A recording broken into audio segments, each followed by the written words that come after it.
Mantombazane kakhulukazi ngicela nigade nivikele masubuke le video into ozozizwa ayiziyashaqisa. Shuthi kunomfowethu la kade ngisendele u-inbox uthi kanjena kunomngani wakhe ne. So umngani wakhe waye nje ngathi sonke yabo engenamali nje eyikhulela njenganathi etohoza yabo nje ehambe yosebenza. Shuthi ngelinye ilanga decide ukuthi kumele ufuna ukuba nemali yabo.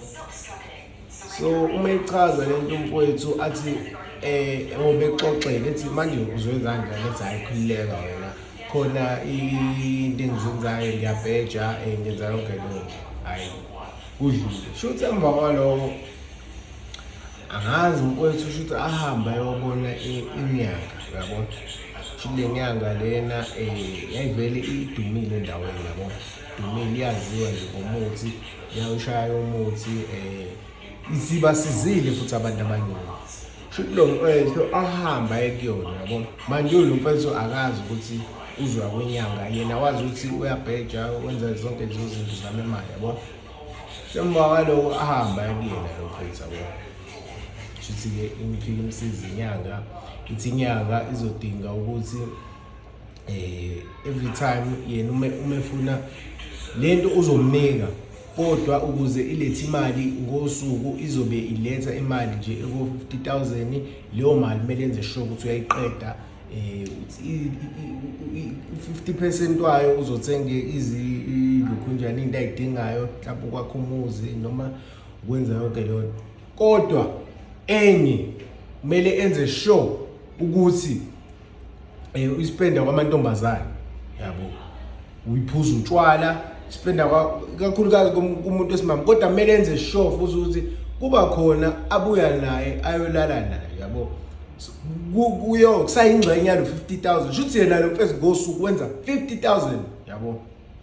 Ayike abaloko ayike umfowethu ke shuthi afike umngane wakhe ethi sengiwine u50,000 xa ibuze ngithi 50,000 sengiwine ilo jackpot yabo. Ethi uyambuza ethi ayingeke imali enkulu ila ko 20 minutes yabo. Hayi nomngane wakhe ngokukhulu ungana kanganayo yabo mfethu. Vele mfethu ejabule uyazi umngane wakhe kade ephanda yonke lento. Kuthe sekuqala ke manje siyadliwa le mali yabo. Uyachaza ukuthi ayingeke ibeyidla wena mfethu. Imali behamba ama-club beyidla imali nje njangosuku yabo ethenga amayinisi thenga. Kodwa into ade iqikelele yabo kade ibisiqiniseko wena mfethu ukuthi bebuya nabantu besifazane. Umfethu azayibuza ukuthi hawu mfethu indaba njalo thina mothi zoplaka wena wenza sure ukuthi sibuya nezingane and leyo wena wenza sure ukuthi uyadesha ethi hayi lutho relax imali yami yabo. Azamkhuza athi mfethu azongcono ezo kuthiwa le mali yakho ayithatha mfethu mhlambe uya-investa kanje ethi hayi ngeke uzongitshela yabo. So kube khona ngelinye ilanga mfethu should bethathe ilokhunjana intombazane la mfethu yabo.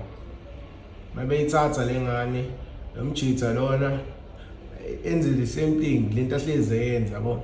Should intombazane iyazana nalomngane alomjitha yabo. Kwala amayimbe bengazali bebeficana emaklabhini kube ukona ukuthi bayabaphuzisa bahamba yabo. Futhi vele bayazana lo mfethu yabo. Yena akazi lokumunye ukuthi bayazana yabo. Ayike kube njalo shuthi le ngane le ethi seyilokhunjile sebeyilalile nayo uvele ingane ibe nenkinga yabo. Isitho sangasese yabo wena mfethu. Beba nenkinga imchazele lo umngani walo wina imali yabo. Lo othi uwina imali kodwa uthwele kahle ngoba lento yakhe kumele iyaphoqa ukuthi njalo ulala nomuntu osifazane ohlukile yabo. Manje ichaze lento esho ukuthi wena mfethu kuphuma izinto ezijulile kuyena yabo yonke lento. Manje lo mjitha egcine esetshena lo mfethu wakhe lo yabo. Amtshela ukuthi bese ethi awamfethu ngcono uvela uyeke yabo ukuhamba nami ngoba manje usungibuza imibuzo eminingi. Nangiyazi imali moyithola indlela engeright ugcine usuba nenhliziyo encane ngoba uyazi ukuthi uyithola kanjani yabo. Lo my sister lo ukutshela ukuthi wazogcina eshonile yabo,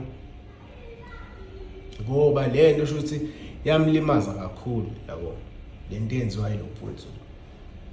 Ayibona mfowethu sho ukuthi kuhambe-ke isikhathi lo mjitha akuvela akhethe ukuthi alandele umngane wakhe yabo.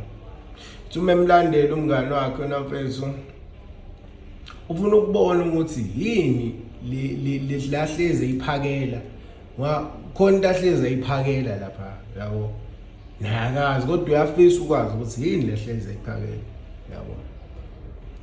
Ayamlandela yabo, wavele lo mjitha nje usiyamazi yabo, ngoba uthethe ngomuzi bebehlala bona, bahlalile nje isikhathi eside, umuzi omuhle unemoto, kodwa njalo nje kumele benze sure ukuthi bayaplaka mase bethola lamathikini la bona bese futhi avela umlandelo umshitsi yabo.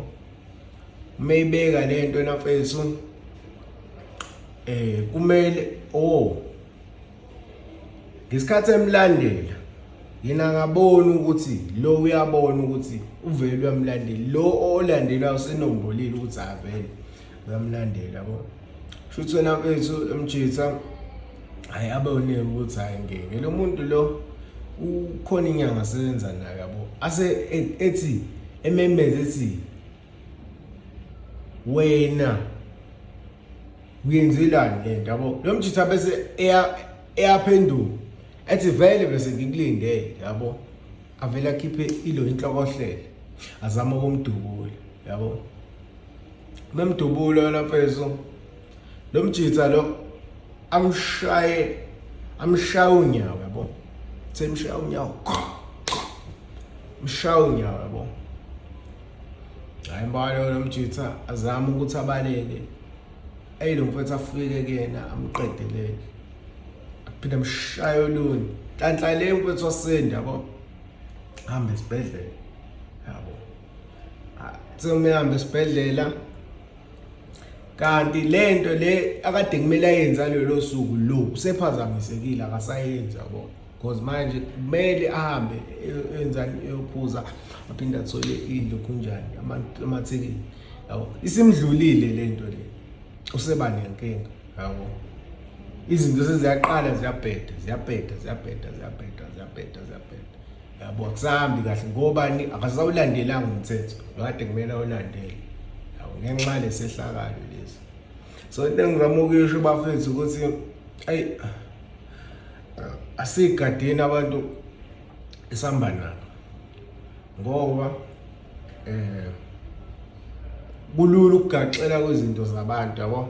Wena uyetshenzana umuntu lo ulahlile uyasiphuzisa, kanti omunye umuntu usefeza izinto zakhe yabo, usefeza izinto zakhe kaningi ke sikubona lokwenzeka. Kodwa nje bengithi ngimxwayise nje bafethu yabo, yeah, la like amavidiyo bafethu, subscribe la zazowadedela amanye amavidiyo yabo. So nje nenze njalo bafethu.